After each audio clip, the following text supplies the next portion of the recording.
Though it has certified meme status in modern times, it can't be denied that at the time of its release, Shrek was a massive cultural phenomenon. In some ways, a hit of the cultural reset button. Its impact on animation, storytelling, and the film industry as a whole can still be felt today. But how did a relatively unknown, weird, fire-breathing ogre from a 30-page children's book published in 1990 transform into one of the most iconic characters and influential animated films of all time? Let's find out.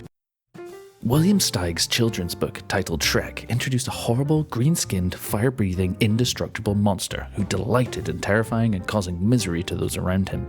His parents decided that he must be sent out in the world to do his share of damage, and they quite literally kicked him out of their swamp. I found Steig's own description of his version of Shrek quite funny. His mother was ugly and his father was ugly, but Shrek was uglier than the two of them put together. By the time he toddled, Shrek could spit flame a full 99 yards and vent smoke from either ear. With just a look, he cowed the reptiles in the swamp. Any snake dumb enough to bite him instantly got convulsions and died. The story followed Shrek as he left home, encounters a witch who tells him his fortune, which forms the foundation of the plot that may seem familiar. He will be taken by a donkey to a castle where he'll fight a knight and marry a princess who's even more ugly than he is, living horribly ever after. While the book's premise loosely resembles the film, the adaptation would take the character in a radically different direction. So how did they get from this original story to the Shrek we know today? Well, it's all started when DreamWorks acquired the rights to Shrek in the mid-1990s, and it quickly became a side project under Jeffrey Katzenberg. The studio had just been founded by Katzenberg, Steven Spielberg, and David Geffen following Katzenberg's highly publicized exit from Disney. After failing to secure a promotion at Disney, Katzenberg left, and Shrek became part of his mission to challenge the studio that had defined animation for decades. For quite some time, the Shrek project struggled to find its identity. Writers and directors came and went, and Katzenberg's vision for an irreverent fairy tale proved difficult to nail down. My favourite story regarding the production of Shrek was that the project was internally known as the Gulag, a place where DreamWorks sent animators who struggled on The Prince of Egypt, their flagship project at the time. Employees referred to it as getting Shreked. So in many ways, Shrek has had meme status since almost day one. There were constant internal struggles over the direction of the film, with original ideas being much closer to the original story by Steig, and it ultimately became a revolving door of directors, writers, animators, and actors, as nothing they came up with looked good. The initial animations used a live-action/CG hybrid, motion-captured characters, and it apparently just looked terrible, according to Katzenberg. Eventually, director Andrew Adamson stepped in and fought to let the animators and the storyboard artists shape the film's comedic tone in their own vision, and encouraged them to go further away from the original source material. The original voice of Shrek, Chris Farley, was involved in early versions of the film, with a very different take versus the now familiar version we see today, bringing a wild energy to the recording. With a question. Why are you asking questions I don't want to answer? Why are you blocking? I'm not blocking. Then why do you have problems expressing your wants? I don't. I want you to shut up. See? No problem. You're just displacing your anger. Believe me, it's properly placed. You're really mad at whoever did this to you. No one did anything to me. Yes. Someone hurt you so bad. Someone hurt you many years ago. Leave my parents out of this! Sadly, he passed away before completing the recording of his lines. However, this led to Saturday Night Live alum Mike Myers taking over the role. Initially, Myers recorded Shrek's dialogue in his natural voice, but after seeing an early cut, he insisted on re-recording the entire film with the now iconic accent. Oh, layers! Onions have layers. Ogres have layers. Onions have layers? You get it. We both have layers. Which, as a Scotsman, is far from authentic, but it's hilarious, and I think it fits the character perfectly. On the theme of fitting characters perfectly, Eddie Murphy's portrayal of Donkey is clearly another defining element. Oh, you both have layers. Huh. You know, not everybody likes onions. Cake!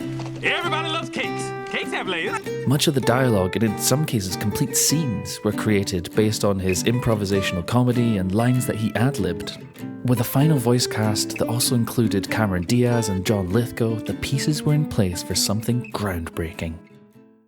Unheard of at the time, Shrek also subverted the Disney fairy tale formula. Instead of idealized heroes and villains, and princesses and fairies, Shrek has an anti-hero, A crude, selfish ogre who didn't aspire to be a knight in shining armor. No longer was there a story framed around a fragile, gracious, beautiful princess, with the antagonist a mean, ugly, brash man. The contrast of the beautiful and the ugly with the fairy tale conventions of the happily ever after that were in every single Disney film, quite the opposite. The film actively mocked these fairy tale tropes. Shrek quite literally wipes his butt with a page of a typical Disney-style fairy tale book. It's the first scene of the film, and it really just sets the tone for the entire story to come. And they develop his character. He lives carefree in his swamp, brushing his teeth with slime, showering with mud, farting, and being all around disgusting.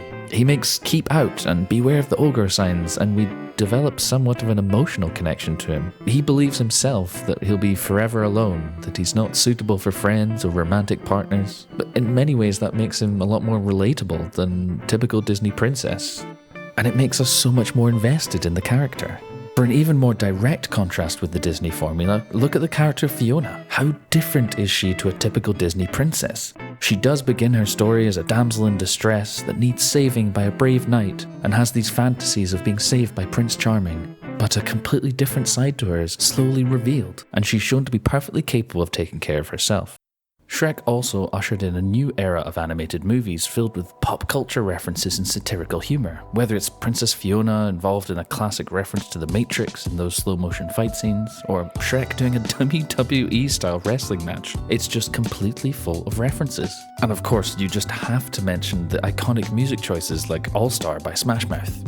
Shrek just had this perfect blend of fantasy with modern culture in a way that no animated film had done before. And this approach inspired a number of other films that came afterwards. Look at films such as Madagascar, chock full of pop culture gags, celebrity voice actors, and using modern music, as just one example. This use of pop culture references or suggestive jokes was one of the major aspects that contributed to Shrek's ability to appeal to both kids and adults. But it went much deeper than that. While earlier animated films had included occasional jokes for older audiences, Shrek took it further, embedding humour that worked on multiple levels. It set a new precedent for animated movies as fully fledged family entertainment, not simply just children's programming. When Shrek premiered at Cannes in 2001, it was the first animated film to compete for the prestigious Palme d'Or in nearly 50 years.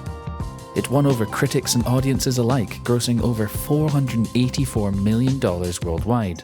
Its impact went beyond storytelling and animation, it changed the industry itself. The Academy Award for Best Animated Feature was created in response to the rising prominence of non-Disney animated films. And Shrek became the first movie to win this award in 2002.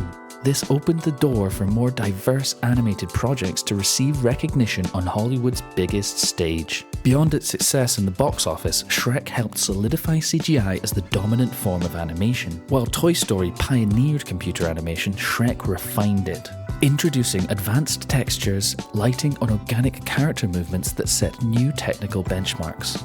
DreamWorks' choice to use CGI over traditional 2D animation helped cement the industry's shift away from hand-drawn films. Shrek's success established DreamWorks as a legitimate competitor to Disney and Pixar. The studio went on to create major franchises such as Madagascar, Kung Fu Panda, and How to Train Your Dragon, all of which carried Shrek's DNA in their humour, animation style, and storytelling approach.